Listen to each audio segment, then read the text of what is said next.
예, 점심은 다 맛있게 드셨습니까? 지금 한참 또 피곤하고 졸리는 시간일 텐데요. 우리 좌우에 계신 분을 또 응원하면서 이렇게 인사하면 좋겠습니다. 참 잘 오셨습니다. 우리 인사하시겠습니다. 예, 여러분 참 잘 오셨습니다. 오늘은 7월의 품성, 유용성이라는 제목을 가지고 하나님 말씀을 전하려고 합니다. 유용성의 말씀을 전할 때에 우리 PPT 한번 띄워주시면 좋겠는데요. 여러분 한번 이 문제에 대해서 함께 생각을 하면 좋겠습니다. PPT 혹시 준비되었습니까? 여러분들 한번 가정을 한번 해봅시다. 여러분들이 이제 경비행기 같은 것을 타다가 이게 추락하는 바람에 이 사막에 떨어지고 말았습니다. 다행히 생명은 유지하게 되었는데 내가 지금 어디에 있는지도 모르고 또 어디로 가야 할지도 모르는 그런 상황에 있습니다. 자, 여러분들은 어떻게든지 이 사막에서 구조대가 올 때까지 생존을 해야 되는데, 그러기 위해서는 여러분들이 어떤 물품들을 지니는 것이 좋을까요? 6가지의 물품을 여러분들한테 한번 보여드리도록 하겠습니다. 첫 번째 물품은 이 6개 중에서 2개만 한번 여러분들이 생존을 위해서 뭘 골라야 될지 한번 생각을 해보십시오. 선글라스, 두 번째는 항공지도, 세 번째는 나침반, 네 번째는 손거울, 5번째는 낙하산, 6번째는 소금입니다. 자, 여러분들이 사막에서 생존을 하려고 한다. 그러면은 요 물품 중에서 2가지만 우선적으로 고른다면은 무엇을 가져가야 생존하기에 유리할까요? 예. 예, 여러 가지 이제 좀 의견이 들리는데요. 자, 과연 여러분들이 생존했는지 아니면은 사막에서 돌아가셨는지 다음을 한번 보면서 확인을 해보도록 하겠습니다. 다음 그림 보여주시면은요, 이것은 제 의견이 아니라 이 생존 전문가들, 탐험가들이 제시한 건데, 이 2가지 물품을 생존을 위해서 제일 필요하다라고 꼽았습니다. 하나는 손거울입니다. 왜일까요? 손거울. 구조대 올 때까지 내 모습이 예쁜가 이거 보려고 손거울 하는 거 아니겠죠. 이 손거울 같은 경우에는 햇볕을 반사시키는데 수십 킬로미터까지, 수킬로미터까지 햇볕을 반사시키기 때문에 자기 위에 이제 비행기 같은 것이 지나간다면은 이게 거울이 반짝반짝하면은 저기에 누군가가 있구나 하는 것을 발견할 수 있겠죠. 그래서 생존 전문가들이 제일 첫 번째로 꼽은 게 손거울이라고 합니다. 2번째가 뭘까요? 2번째는 낙하산입니다. 왜 낙하산일까요? 이 땅에 떨어져 있는데 낙하산 들고 뛸 일도 없는데 왜 낙하산일까요? 저 낙하산은 텐트 기능을 해줍니다. 그래서 햇볕을 피하고 또 추운 밤에는 날씨가 춥기 때문에 이 이불 역할도 해주기 때문에 손거울과 낙하산입니다. 혹시 맞추신 분 없으시죠? 탐험을 안 해봐서. 반면에 선글라스는 왜 여기서 제외됐을까요? 우리가 선글라스 하면 자외선 차단한다, 좋다고 생각하는데, 오히려 전문가들이 이야기하기를 선글라스는 검정색이기 때문에 햇볕을 땡긴다고 합니다. 그리고 항공지도나 나침반 같은 경우에는 지금 내가 여기에 어디 있는지도 모르잖아요. 자칫 이 지도 보고 나침반 들고 나섰다가는 오히려 길을 잃고 생명을 잃을 가능성이 높기 때문에 별로 유익하지 않고요, 유용하지 않고요. 그리고 마지막으로 소금인데요. 소금, 물에다가 소금을 하면은 갈증 해소에 도움이 되지 않을까 이렇게 생각을 하는데, 여러분 바닷물을 마신다라고 한번 생각을 해보십시오. 그러면 마시면 마실수록 이게 그 혈관 내에 있는 염도가 올라가잖아요. 그러면 목이 더 마른 것처럼 오히려 소금은 우리 수분을 빼앗아가기 때문에 유용하지 않다고 합니다. 지금 보시면은 이제 이러한 물품들이 보시면은 이 손거울과 낙하산을 가리켜서 우리는 사막 생존에 있어서 유용하다, 아마 이렇게 표현을 할 것 같습니다. 동의하십니까? 바로 저러한 물건이 우리 생존을 위해서 유용한 것처럼 오늘 품성이 뭐라고요? 유용성입니다. 이 유용성이라는 것의 사전적인 의미는 이용할 만하다, 그 다음에 쓸만하다, 이런 의미를 가지고 있습니다. 근데 여기서 조금 드는 의문은, 이거는 보통 유용하다는 단어를 사람한테 갖다 붙이면은 저 사람은 유용한 사람이야, 쓸만한 사람이야, 좀 심하게 이야기하면 이용할 만한 사람이야, 기분이 좋습니까, 안 좋습니까? 별로 이거 물건에 갖다 붙이는 단어지 썩 이렇게 좋은, 유쾌하게 다가오는 단어는 아닌 것 같습니다. 더구나 저 사람은 성격이 유용해, 저 사람 성격이 쓸만해, 이용할 만해. 이것은 더더구나 좀 납득하기가 힘든 개념이 아닐까, 이렇게 생각을 해볼 수가 있을 것입니다. 자, 그렇다면은 성품에서 말하는 유용성이라는 것은 어떤 의도를 가지고 있는 단어일까요? 우리 여기에 나와 있는 정의를 다 같이 한번 읽어보도록 하겠습니다. 시작. 매일 꼭 해야 할 일을 간소화하여 하나님께서 보내주신 사람들을 섬길 수 있도록 미리 준비하는 것이다. 여기에서 정의에서 여러분들이 밑줄 쫙 그어야 할 구절이 뭐냐면은 섬길 수 있도록입니다. 유용성 이꼬로 뭐다? 섬김이다. 우리가 유용성 하면은 솔직히 조금 거부감이 들 수 있는 단어이지만은 우리가 그래도 교회 다니시는 분들이 그래도 인정하는 단어, 좀 가치를 두는 단어가 섬김 아니겠습니까? 이 섬김이라는 단어로 대치를 한다면은 이 성품에 대해서 아마 납득이 가실 것입니다. 즉 유용성이란 것은 섬김의 마인드, 섬김의 마음, 섬김의 태도, 섬김의 자세라고 정의할 수가 있을 것입니다. 우리는 유용성의 자세, 즉 섬김의 자세를 가져야 합니다. 왜 그런 것일까요? 그 첫째로는 예수님께서 유용성, 즉 섬김의 자세를 가지셨기 때문입니다. 마가복음 10장 45절, 오늘 읽었던 이 구절인데요. 다시 한번 읽어보도록 하겠습니다. 시작. 인자가 온 것은 섬김을 받으려 함이 아니라 도리어 섬기려 하고 자기 목숨을 많은 사람의 대속물로 주려 함이니라. 예수님을 따르는 제자들의 관심사는요, 예수님이 왕으로 이제 예루살렘의 왕이 되셨을 때에 어떻게 하면은 좀 한 자리 차지할까, 높은 자리 차지할까, 그것이었습니다. 오로지 그 관심사 때문에 내가 더 높아야 돼, 이런 마음을 가졌기 때문에 서로 높은 자리를 차지하기 위해서 거의 매일같이 싸우는 일들을 했었습니다. 이러한 제자들을 향하여서 예수님이 하신 말씀이 바로 마가복음 10장 45절 말씀입니다. 내가 이 땅에 온 것은 왕이 되기 위하여서 온 것이 아니라 나는 도리어 섬기려고 왔어. 너희들에게 섬기고 내가 너희들을 위하여서 대속물이 되기 위해서, 십자가를 지기 위해서 왔어라고 분명하게 말씀하여 주신 것입니다. 이처럼 예수님은요, 친히 이 유용성의 이런 품성을 가지고 계셨습니다. 즉 섬김의 태도와 자세를 가지고 계시는 그런 분이었습니다. 그리고 실제로 이 십자가를 지심으로써 그가 품은 그 품성대로 구원을 이루셨던 것입니다.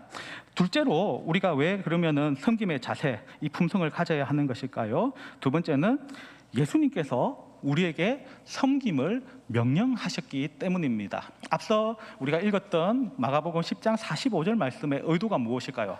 나는 섬기러 왔어. 이 말은 무슨 말일까요? 내도 섬기러 왔는데 너희도 섬기는 자가 되어야 돼. 바로 이런 의도를 가지고 하신 말씀인 것입니다. 이 제자들은 이런 말씀을 듣고 나서도 완전히 깨닫지 못했습니다. 그래서 예수님은 잡히시기 전날 밤 유언같이 제자들에게 다시 말씀을 전할 때에 특별히 상징적으로 하나의 제도를 만드셔서 섬김의 중요성을 강조하셨는데 그게 무엇일까요? 바로 세족식입니다. 그래서 요한복음 13장 14절부터 15절 말씀을 보면은 이렇게 말씀을 하고 있습니다. 내가 주와 또는 선생이 되어 너희 발을 씻었으니 너희도 서로 발을 씻어주는 것이 옳으니라. 내가 너희에게 행한 것 같이 너희도 행하게 하려 하여 본을 보였노라.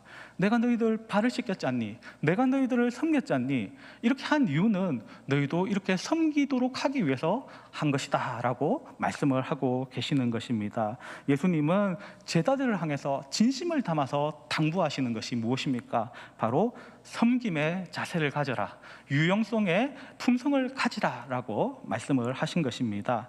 그렇다면은 이 성품에서 말하는 이 유용성, 이것은 구체적으로 어떤 의미를 가지고 있는지 이제 실천 사항들을 보면서 이 성품의 품성에 대해서 한번 생각을 해보면 좋겠습니다.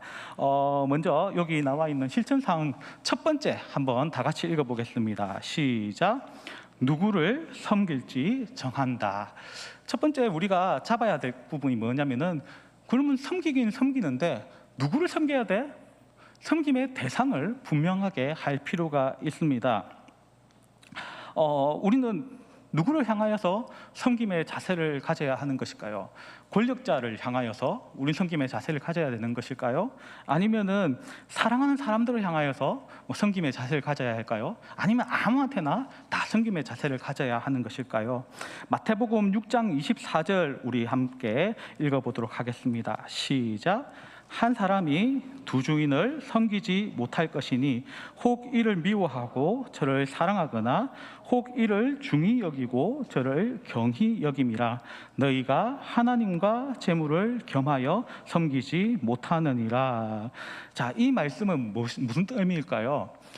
너희가 하나님하고 재물을 같이 섬기지 못해, 그러니까 둘 중에 하나는 골라야 돼, 이런 의도로 하신 말씀일까요? 그렇지 않죠. 이 말씀의 의도는 무엇일까요? 너희가 하나님을 섬기면서 재물을 섬길 수 없기 때문에 하나님만 선택해야 돼라는 것을 강조하기 위해서 이 말씀을 하고 있는 것입니다. 즉 오직 하나님만 주인 삼아라, 이런 의도에서 예수님이 하신 말씀이죠.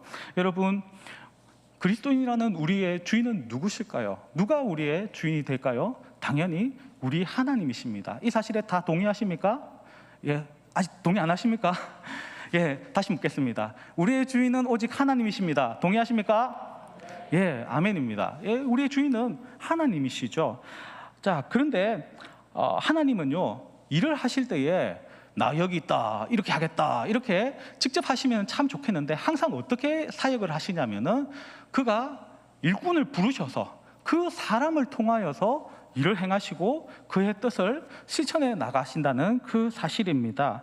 특히 주님께서는 사역자를 부르셔서 그를 통하여 일하고 계시는 것이죠. 그렇기 때문에 우리는 섬김의 대상을 좀 더 하나님을 주인 삼는 자로서 섬김의 대상을 더 좀 구체적으로 할 필요가 있다는 것입니다. 바로 하나님께서 보내주신 사람들을 섬길 수 있도록 해야 한다는 것이죠. 이런 것을 생각을 하면서 유용성의 정의를 다시 한번 읽어보도록 하겠습니다. 시작. 매일 꼭 해야 할 일을 간소화하여 하나님께서 보내주신 사람들을 섬길 수 있도록 미리 준비하는 것이다. 즉 우리의 품성, 유용성의 성품을 발휘해야 될 대상은요, 하나님께서 보내신 사람들, 즉 사역자들을 향하여 섬김을 가져야 된다라고 말씀을 하는데요. 열왕기하 4장에 가게 되면은 수넴 여인이 나옵니다. 이 수넴 여인은 하나님의 종인 엘리사가 수넴 지방에 왔을 때에 적극적으로 그를 찾아가서 그를 공개하고 섬기는 그런 일들을 했었습니다. 또 사도행전 16장에 보시게 되면은요, 자색 옷감 장사 루디아도 이번에는 사도 바울을, 빌립보에 온 이 사도 바울을 적극적으로 공개하고 섬기는 일을 했습니다. 하나님께서는 그의 사역자를 통해서 일할 때에 또한 그 사역자의 조력자들을 붙이셔서 그 사역자가 온전히 사역에 집중하도록 하시는 것을 볼 수가 있습니다. 예수님 시대에도 마찬가지입니다. 예수님도 12대자와 함께 다니시면서 열심히 사역했는데 예수님이 그러면 뭘 먹었을까요? 그 먹을 거는 다 어디에서 나왔을까요? 제자들이 낚시 열심히 해가지고 물고기만 계속 드셨던 것일까요? 여러분도 아시다시피 예수님에게는 수많은 여인들이 그 예수님과 제자들을 섬겼음을 알 수가 있습니다. 마리아가 그랬고 마르다가 그랬습니다. 그리고 이런 모를 수많은 여인들이 그 예수님과 제자들을 섬겼기 때문에 사역에 온전히 집중할 수가 있었던 것입니다. 결국 이 섬김이라는 것은 사역자를 귀하게 여기는 마음에서부터 시작한다라고 볼 수가 있습니다. 수넴 여인이 엘리사가 그냥 사양을 했거든요. 나는 괜찮다고 했는데 가서 섬기겠다라고 한 이유가 뭘까요? 엘리사가 하나님의 사람이기 때문에, 하나님의 사역을 하는 자이기 때문에, 그를 귀히 여기기 때문에 마음으로부터 그를 섬기고자 했던 것입니다. 그리고 자색옷감 장사 루디아도 마찬가지입니다. 나를 하나님의 사람으로 생각하거든 내 섬김을 받아주세요 하면서 사역자를 하나님을 귀히 여기기 때문에 사역자를 귀히 여겼고 그리고 사역자를 향하여 섬김을 기쁨으로 감당을 했던 것입니다. 결국 그들의 섬김은 사역자를 향한 섬김이면서 동시에 주님을 향한 섬김이라고 볼 수가 있습니다. 하나님께서는 일들을 귀하게 여기셨기 때문에 오늘날 성경에 이것이 기록되어서 오늘날 우리가 볼 수 있도록 해주셨고, 그리고 이 여인들은 이 성경 가운데 기록되는 영광도 누릴 수 있게 되었던 것입니다. 우리 또한 우리 주위에 하나님의 사역자들, 하나님이 보내주신 그런 분들이 있을 것입니다. 그렇다면은 그분이 바로 주의 사역을 하시는 분이라면은 내가 섬겨야 될 분이시구나라는 것을 깨닫고, 또한 기쁨으로 섬김으로 말미암아서 우리 주님이 기억하시고 기념하시는 귀한 주의 종들 되시기를 예수님의 이름으로 축복합니다. 그런데 특히 이 품송의 유용성에 있어서 섬김이라는 것은 사역자가 먹고 자고 이런 쓸모에만 국한되지 않는 것을 알 수가 있습니다. 즉 사역자들이 필요로 하는 그러한 부분들에 있어서 조력자가 되어주라, 이런 의미를 가지고 있습니다. 즉 사역자들의 요청을 듣고 시간도 내고 물질도 내고 필요하면은 직접 뛸 수 있도록 준비하고 살라. 그런데 이런 이야기를 들으면은 너무 많이 요구하는 거 아닙니까? 너무 바쁜 거 아닙니까? 이렇게 생각할 수 있을지 모르겠습니다. 그러나 우리가 유용성의 이 자세, 이 품성을 우리 하나님께서 주시는, 요구하시는 이유는 그 섬김을 통하여서 주님의 나라가 견고해지고 주님의 사역이 더 튼튼하게 서가기 때문입니다. 우리가 그러면은 섬김으로 나아갈 때에 또한 가져야 할 자세는 무엇일까요? 우리 두 번째 실천 사항을 한번 읽어보도록 하겠습니다. 시작. 피하지 않고. 앞서 말씀드린 것처럼 우리가 주님을 사랑하는 마음도 있고, 그리고 사역자를 돕고자 하는 그런 마음도 있다 할지라도 사실 요구되는 것이 그렇게 우리 마음에 그렇게 뭐라고 해야 되나, 기꺼이 다 할 수 있는 그런 부분들만 요청되는 것도 아니고 부담스러운 부분들도 분명히 있을 것입니다. 이것은 분명히 나의 물질을 드리는 일이고 또 시간을 드리는 일이고 나의 힘을, 애를 써야 되는 그런 일 수도 있습니다. 그렇지만은 잠언 3장 27절부터 28절 말씀은 이렇게 말씀을 하고 있습니다. 네 손이 선을 베풀 힘이 있거든 마땅히 받을 자에게 베풀기를 아끼지 말며, 너에게 있거든 이웃에게 이르기를 갔다가 다시 오라, 내일 주겠노라 하지 말며. 이것은 지혜의 왕 솔로몬의 잠언입니다. 그런데 솔로몬 왕이 이 잠언을 통하여서 우리에게 교훈하기를 무엇을 말씀합니까? 너에게 도울 힘이 있느냐? 그러면 외면하지 말고 기꺼이 그 도움 요청에 대해서 돕기에 힘을 써라라고 말씀을 하고 있는 것입니다. 더구나 예수님은요, 마태복음 5장 40절부터 42절에서 이렇게 말씀을 하십니다. 또 너를 고발하여 속옷을 가지고자 하는 자에게 겉옷까지 가지게 하며, 또 누구든지 너로 억지로 오리를 가게 하거든 그 사람과 심리를 동행하고, 내게 구하는 자에게 주며 내게 꾸고자 하는 자에게 거절하지 말라. 이 말씀은요, 그때 당시에 문화적 역사적 배경을 보면은 이 로마 병사에 관련다해서 이렇게 하시는 말씀입니다. 로마 병사 사실 그 유대인들에게서 적대적인 관계에 있는데 그 사람에 대해서도 관용해라라는 그런 의미를 가진 말씀입니다. 여러분도 기억하시다시피 예수님께서 십자가에 못 박히시기 위해서 골고다에 가실 때에 예수님은 심히 지쳐 있었습니다. 채찍에 맞으시고 밤새 신문 받으시고 해서 지쳐서 십자가를 제대로 잘 못 지고 가셨죠. 그때 로마 병사가 어떻게 합니까? 그냥 길 가고 있는 구레네 사람 시몬을 그냥 강제 노동에 동원해가지고 억지로 십자가를 대신 찍어서 끌고 가는 장면이 나옵니다. 이게 가능한 이유는 무엇일까요? 그 당시에 법으로서 이 로마 병사가 요청을 하면은 오리는 그 일반인들이 강제 노역에 동원되어서 이렇게 물품을 들어주거나 하는 일들을 하게끔 법으로 정해 있었기 때문입니다. 즉 그래서 너를 억지로 오리로 로마 병사가 끌고 가려고 하지. 근데 예수님께서 뭐라고 하신다고요? 그럼 신이라도 따라가라고, 이 어떻게 보면은 나에 대해서 적인 사람들의 입장에 가지고 있는 적들을 향하여서도 관용 베푸는 것을 멈추지 말라라고 이렇게 교훈을 하고 있는 것입니다. 즉 악한 자들이 내 것을 빼앗아 간다 할지라도 베풀라는 말씀입니다. 하물며 하나님의 일을 하고 하나님의 사역을 위하여 헌신하는 그것에 대해서 우리가 주의 일을 하는 데 있어서 필요한 요청들을 우리가 거절해서야 되겠습니까? 분명히 우리는 돕지 못할 이유들이 생각해 보면은 많이 있을 수가 있습니다. 그러나 이 피하지 않고 도울 길을 찾는다, 이것의 의미는 무엇일까요? 내가 상황이 이러하니까 못 돕겠습니다. 진짜 이렇게 상황이 안 돼서 말할 수는 있지만은, 그래서 끝나는 것이 아니라 내가 상황이 이러니까 어쩔 수 없네요, 손 놓아버리는 것이 아니라 어떻게든지 이 유용성의 성품은 내가 할 수 있는 방법 내에서 어떻게 하면 도움을 줄 수 있을까를 내 스스로가 적극적으로 찾아보고, 다는 도와줄 수 없지만은 어떻게든지 도움의 손길을 줄 수 있는 길들을 찾는다, 그런 의미에서 바로 두 번째, 피하지 않고 도울 길을 찾는다, 이 실천 사항이 주어진 것입니다. 로마서 12장 13절에 보면은 이렇게 말씀하고 있습니다. 성도들의 쓸 것을 공급하며 손 대접하기를 힘쓰라. 사도 바울은 섬김을 할 때에 대충대충 하지 말라고 합니다. 힘쓰라라고 말씀을 하고 있습니다. 피하지 않고 도울 길을 찾을 수 있는 저와 여러분 되기를 바랍니다. 세 번째 실천 사항을 한번 읽어볼까요? 시작. 섬길 기회를 기뻐한다. 여러분, 아무리 좋은 일이라고 할지라도 억지로 한다면은 그게 얼마나 괴로울까요?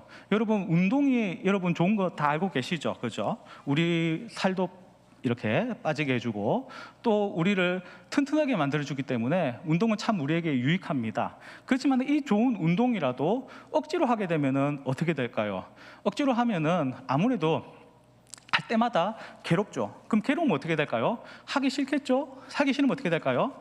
작심삼일되어서 그 운동도 손 놓아버리게 될 것입니다. 아무리 좋은 것이라고 할지라도 억지로 하면은 결코 오래 가지 못하게 되는 것입니다. 섬김, 참 좋은 거야.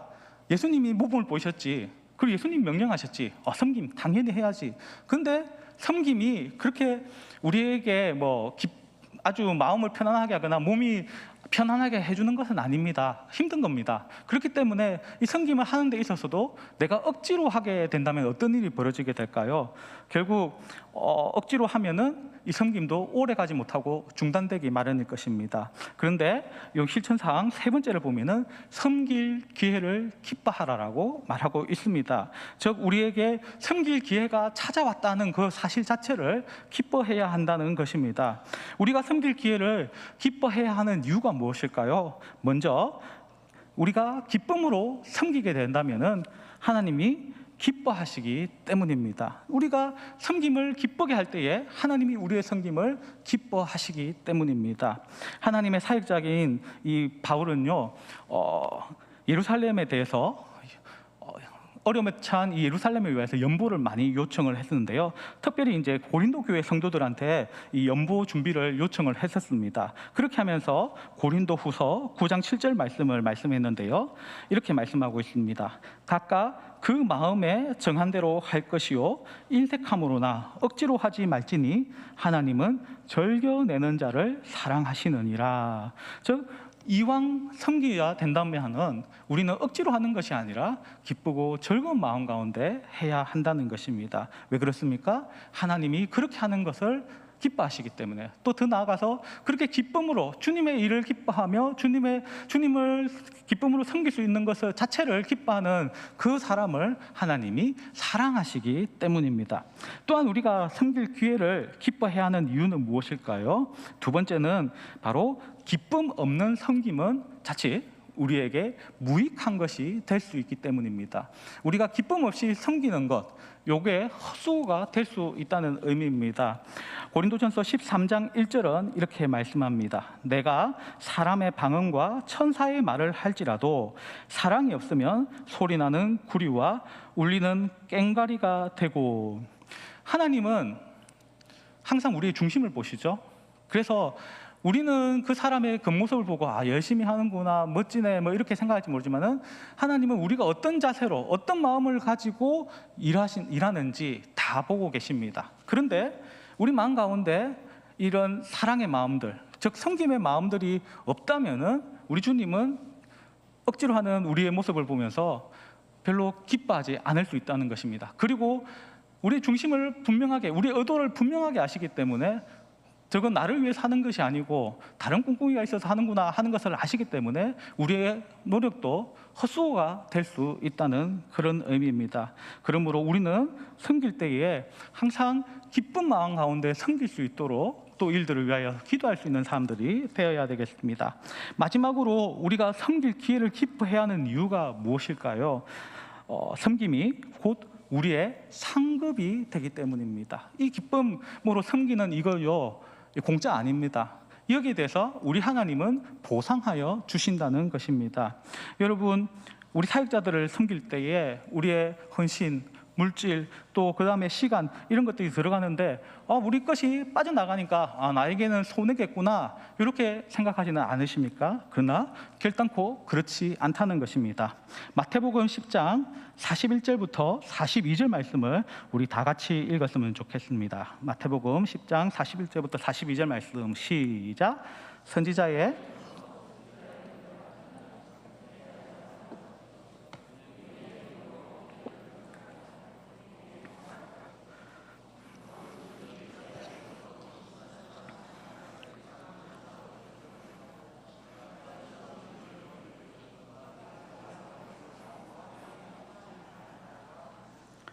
자, 여기는 사역자를 어떤 마음으로 치부하냐에 따라서 상도 다르다고 합니다. 저 사역자를 향해서 선지자구나 라고 섬기면 선지자의 상을 받는다고 합니다.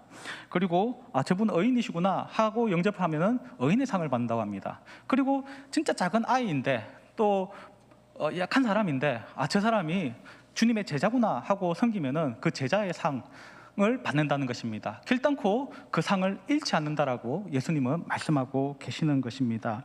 주님의 사역자들을 향하여서 하나님의 사람이구나 하는 그러한 눈으로 바라보고 그 사람을 마음으로 섬기는 것에 대해서 주님께서는 반드시 보상해 주시겠다, 상을 주시겠다라고 말씀을 하는 것입니다. 결국 주의 사역자들을 사랑으로 섬기고 동역하는 것은 결코 우리에게 손해보는 장사가 아니라는 의미입니다.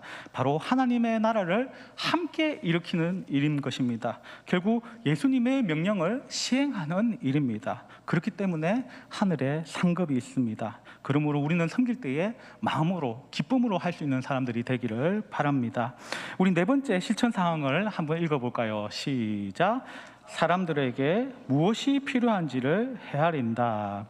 어떤 분이 육고기를 싫어한다고 생각을 해봅시다. 그 육고기 싫어하는데 뭐 먹을까요? 이렇게 했는데 잘 대접하겠다고 찾아간 곳이 보신탕집이라든지 뭐 삼계탕을 대접한다. 어떨까요? 그 육고기 싫어하시는군요. 엄청 당황하시겠죠. 대접하는 사람은 참 잘해준다고 마음 쓴 건데 오히려 그것이 그분에게 부담을 줄 수 있는 그런 경우라고 할 수가 있을 것입니다. 또 여러분 집에 막 수저 세트가 막 넘쳐나는데 어떤 분이 좋은 날이라면서 수저 세트를 선물로 탁 준다면은 이 수저 세트에 대해서 어떤 생각을 하실까요? 이게 새로운 수저 세트가 생겼으니 좋다 이렇게 하기보다는 나 여기 많이 있는데 하면서 오히려 짐으로 여길 수도 있을 것입니다. 도움이라는 것은요, 어떤 것일까요? 상대가 결핍되어 있는 것을 파악을 해서 그것을 채워주는 쪽으로 해줄 때 가장 가치가 있다고 볼 수가 있을 것입니다. 따라서 우리는요, 어떤 사람을 돕는다 할 때에 그 사람이 필요한 게 뭐지를 정확하게 파악하는 것이 참 중요하다고 할 수가 있습니다. 그렇다면 어떻게 하면 그것을 파악하고 헤아릴 수 있는 것일까요? 바로 관심입니다. 그 사람에 대해서 도움이 필요한 사람, 우리의 섬김이 필요한 사람이 무엇이 필요한지 관심을 가지고 보는 것이 필요합니다. 빌립보서 4장 16절에 보면은요, 사도 바울이 이렇게 말씀을 하고 있습니다. 빌립보 교회 성도들에게 말씀하고 있는데요, 데살로니가에 있을 때에도 너희가 한 번뿐만 아니라 두 번이나 나의 쓸 것을 보내었도다. 즉 빌립보 교회 성도들은요, 사도 바울이 사역하는 중에서 필요한 것이 무엇인지 정확하게 파악을 해서 한 번만 도와주는 것이 아니라 지속적으로 도와준 것을 볼 수가 있습니다. 그만큼 관심을 가지고 있었다는 것이죠.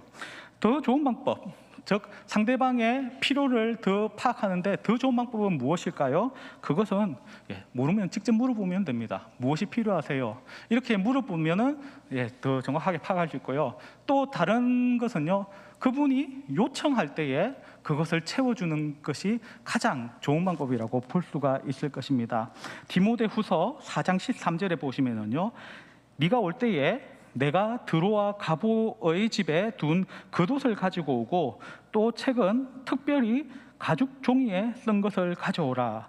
이것은 이제 사도 바울이 마지막 때를 다가오고 있는데 이 로마 감옥에 갇혀서 디모데를 향하여서 편지를 쓰면서 요청한 부분입니다. 여기 보시면은 겉옷도 가져오고 그 다음에 책을 가져오는데 가죽 종이에 적은 거 요게 내가 필요하니까 가지고 와라고 했는데 아마 디모데는 모든 일 제껴놓고 이 바울의 요청대로 그 감옥까지 찾아가서 이 일들을 향하여서 요청대로 아마 준비해서 선물을 해 주었을 것입니다. 사람들은요 필요한 것들이 다 가진 않습니다. 그렇기 때문에 어떤 부분이 필요한지 사랑의 마음을 가지고 우리는 관심을 가지고 그것을 잘 살피고 특별히 그들이 요청하는 소리 이것을 잘 귀를 기울여서 섬김으로 또 나아가는 저와 여러분 되기를 바랍니다. 마지막 5번째 우리 실천 사항을 한번 읽어볼까요? 시작. 나를 부를 때를 대비한다. 갈수록 이제 교회에서 들리는 말은 일할 사람이 없습니다라는 것입니다. 왜 일할 사람이 없을까요? 여기 넘쳐나는데, 그죠? 그 이유는 다들 사정이 있기 때문입니다. 가정의 일, 그 다음에 직장으로 가야 하는 그런 일들 다 자기 나름대로의 그런 바쁜 삶들을 살기 때문에 그 헌신으로 섬김으로 나가는 것이 그렇게 쉽지 않을 것입니다. 생계를 위해서 또는 뭐 자기 발전을 위해서 또 가족을 위해서 열심히 사는 것, 참 이거는 가치 있고 좋은 일이라고 할 수가 있을 것입니다. 그런데 문제는요, 뭐 남자든 여자든지 너무 자기의 그 일들 때문에 바빠서 자신을 위한 그 삶 때문에 주님을 위한 시간, 또 사역으로의 부르심, 사역자들을 돕는 그 시간을 빼지 못하는 그런 경우가 많다는 것입니다. 이 유용성의 정의는 지금 무엇을 말하고 있는 것일까요? 다시 한번 유용성의 정의를 한번 읽어볼까요? 시작. 매일 꼭 해야 할 일을 간소화하여 하나님께서 보내주신 사람들을 섬길 수 있도록 미리 준비하는 것이다. 매일 꼭 해야 할 일을 간소화하고 그리고 미리 준비하는 것이라는 것입니다. 이 유용성의 반대 개념이 바로 자기 중심입니다. 즉 내 거에 너무 바빠가지고 내 가정, 때로는 내 뭐 먹고 사는 것 이런 것들이 주인이 되어서 너무 그것을 위해서 바쁘게 살아가지 말라는 것입니다. 반대로 이렇게 바쁘게 살지 말고 대신에 시간을 내라는 것입니다. 바로 주님을 위한 자리, 봉사를 위한 자리를 위해서 여러분들의 시간을 마련해 놓으라는 것입니다. 그렇게 하려면 어떻게 해야 될까요? 내가 할 계획들 다 세워놓잖아요. 이렇게 뭐 아침에는 이거 하고 점심에 이거 하고 다 해놨는데 이런 것들을 줄일 수 있는 분들을 간소화하고 주님을 섬길 수 있는 그런 시간들을 마련할 수 있도록 이렇게 애를 쓰라는 그러한 이야기인 것입니다. 누가복음 14장에 보면은요 큰 잔치 비유가 나옵니다. 이 잔치를 열었던 주인은요 막 친구들과 사람들을 초대하기 시작을 했습니다. 근데 어찌 된 일인지 초대를 받은 사람들이 오질 않습니다. 나는 지금 부동산 매매를 했는데 이거 정확한지 확인하러 가야 돼. 너무 바빠서 못 가. 미안해. 이렇게 해서 못 가고요. 어떤 사람은 소를 이제 샀는데 소를 시험하기 위해서 오늘날로 치면 자동차 하나 한 5대 뽑았는데 이 자동차가 잘 나가는지 이렇게 성능을 보기 위해서 그래서 바빠서 못 가겠다고 합니다. 또 어떤 사람은 핑계가 그럴싸합니다. 난 장가 들었기 때문에 잔치에 못 가겠어. 장가 가는 거하고 잔치에 못 가는 게 장가 간 게 그리 급한가요? 아무튼 장가 갔기 때문에 난 우리 가족에 신경 써야 돼. 아내하고 지내는 시간이 중요해. 그래서 못 가겠어라고 말을 합니다. 이때 주인이 좀 화가 많이 났습니다. 그리고 다른 사람들을 초대하면서 이 좋은 잔치에 너희들은 맛을 보지 못할 거야라는 그런 비유가 나옵니다. 요 잔치를 거절한 사람들은요 자신의 삶에 열정이 있었습니다. 나름대로 최선을 다해서 자기 삶을 즐기면서 또 최선을 다해서 먹고 살기 위해서 애를 쓰는 그런 사람들이었습니다. 그러나 우리의 주인 되신 그 하나님의 입장에서는 그렇게 사는 것이 정당하지 못하다는 것입니다. 너희의 삶을 위하여서 그렇게 바쁘기만 하고 나의 초대에, 나의 부름에 대해서 귀를 막는 거, 그거 인정하지 못하겠다는 것입니다. 그러므로 우리가 먹고 사는 문제 참 중요합니다. 우리 가족을 위해서 사는 것도 참 중요합니다. 그러나 우리가 꼭 기억해야 할 것이 무엇입니까? 바로 주님을 위한 자리를 우리는 마련하기 위해서 애를 써야 한다는 것입니다. 바로 하나님께서 우리를 부르셨을 때에 우리가 내가 여기 있습니다, 나를 사용하여 주시옵소서, 이 대답을 할 수 있도록 우리의 평소에 하는 일들을 간소화하고 항상 미리 준비를 할 수 있어야 한다는 것입니다. 이제 말씀을 맺겠습니다. 오늘은 품성, 유연성을 한번 살펴보았는데요. 우리의 인생의 주인이 누구시라고요? 바로 나 자신이 아니라 바로 하나님이라는 것입니다. 하나님이 우리의 삶의 주인인 것을 여러분 인정하십니까? 예, 그것을 인정한다면은 또한 주님께서 그의 부르신 사역자들 통하여서 일하는 것을 또한 인정해야 하는 것입니다. 우리는 주인을 분명히 해야 됩니다. 내 삶의 주인 오직 하나님이십니다. 그리고 하나님께서 사역자를 통해서 일하시는 것들을 돕는 것은 또한 주님의 사역을 돕는 것이기 때문에 이 일들을 위하여서 주님을 위한 자리를 우리는 마련할 수 있도록 애를 써야 하는 것입니다. 이 시간들을 비워두고 다른 것으로 채우지 않도록 노력하시기를 바랍니다. 주님을 섬기기 위해서 준비하는 사람들 되기를 바랍니다. 유연성의 성품을 통해서 주님을 본받는 자가 되고, 그리하여서 주님의 사역자를 섬기고 주 앞에 귀 쓰임 받음을 말미암아서 하나님이 인정하시고 하늘의 상급을 많이 쌓아가는 저와 여러분 되기를 예수님의 이름으로 축복합니다. 기도하시겠습니다. 귀하신 아버지, 감사합니다. 우리가 매일의 삶 속에서 하나님을 알고 하나님을 주인 삼는 자들이 되기를 간절히 원합니다. 무엇보다도 우리의 주인 되신 예수님, 그 예수님을 닮아가는 사람들이 되게 하여 주시옵소서. 예수님은 이 땅에 오셨을 때에 섬기기 위하여 오셨다고 합니다. 그리고 그 섬김의 모습, 가장 낮아진 그 섬김의 모습으로 우리를 위한 대속물이 되어주셨고, 십자가를 지심으로 그 섬김을 통해 우리의 구원을 이루어 주신 분이십니다. 그 섬김의 왕이신 우리 예수님은 우리를 향하여서도 너희도 섬김의 사람이 되라고 하십니다. 우리가 이 말씀을 기억하고 우리가 항상 섬김의 자세, 유용성의 품성을 품는 자들이 되게 하여 주시옵소서. 참으로 주님께서 또 우리를 당신의 사역에 부르시고 또 당신의 사역자들을 섬기라고 하실 때에 그 일들을 위하여 준비하는 자들 되게 하여 주시옵소서. 우리가 자기중심적으로 나의 삶에 너무 찌들려 사는 자들을 되지 않게 하여 주시고, 참으로 주님이 부르셨을 때에 내가 여기 있나이다, 나를 사용하여 주시옵소서, 이러한 자세로 늘 섬김을 위하여 준비하는 자들 되게 하여 주시옵소서. 또한 우리가 이렇게 섬길 때에 이것이 공짜가 아니라 하늘의 상급이 많이 있는 복된 일인 줄 믿습니다. 주여, 이 섬김을 우리가 기쁨으로 감당하게 하여 주시고 하늘의 상급을 많이 쌓아서 우리 하나님께 영광 돌리고 우리 가운데는 이러한 기쁨이 충만할 수 있도록 늘 함께하여 주시옵소서. 모든 것을 감사드리며 예수님의 이름으로 기도합니다. 아멘.